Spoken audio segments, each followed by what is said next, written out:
white trash zombie. Here's the summary.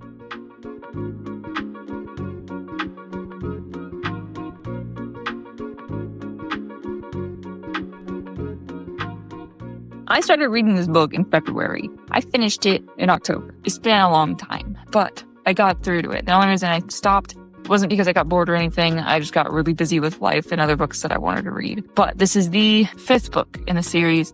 I think the next one will be the last one because it published in 2017 and I haven't seen any more since then. So I'm just going to go with that's the last book, which is crazy because I feel like there's so many things to tie up.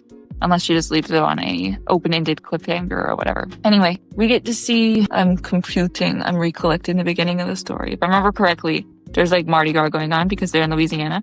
And also a zombie thing going on. Right, there's a zombie fest going on. Because there's a zombie movie coming out. That's right.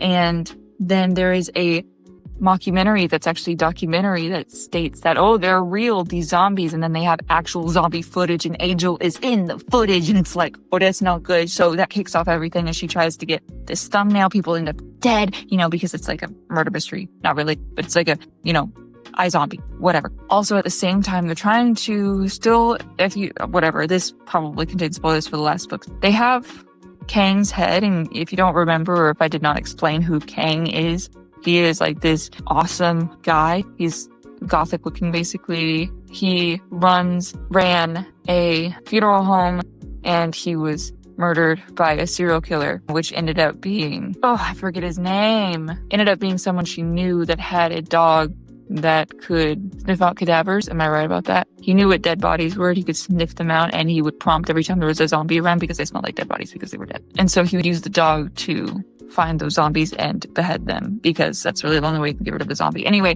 they're trying to regrow him from the head because they have this whole mixture. And then Angel comes across something that might help with that growth. She also is still battling with that addiction to the drug that helps with her dyslexia because she's doing college stuff and all that. And the other problem is it makes her deteriorate faster. So she's turning gray faster, she's peeling faster and all that. And so that just keeps going, especially because she's like, well, I need it. And so she uses it. And then she actually uses too much. I really enjoyed the pacing of this one as well. It did have its funny moments.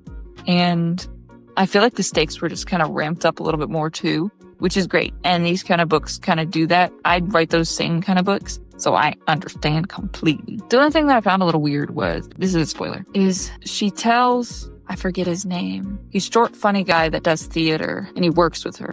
Can't remember his name right now. Might come to me, it might not. Anyway, whenever she finally tells him and she tells Bear because that's his dad. Bear is his dad. Whenever she tells them, they kind of take it, I think, a little too fast, but also I kind of understand at the same time. It's a weird mix of, okay, yeah, but also I feel like there should have been a little bit more of like what? Other than that, I think that was my only complaint. Fight scenes were good. Tension was fabulous.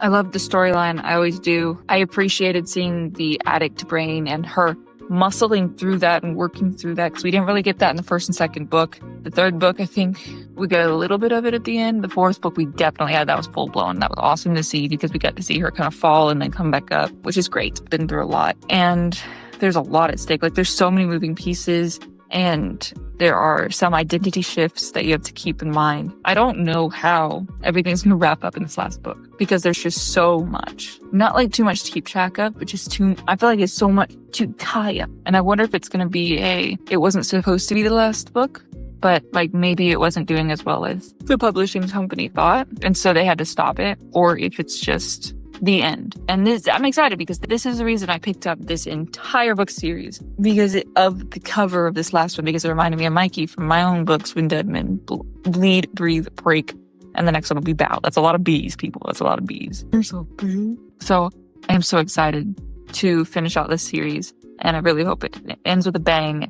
And I hope it wraps everything up. And I'm excited for it. So yeah, if you want to check out this series, I'll leave the link in the description. And as always, thanks for watching. I'll see you in the next one. I don't know what to do with my hand. Bye.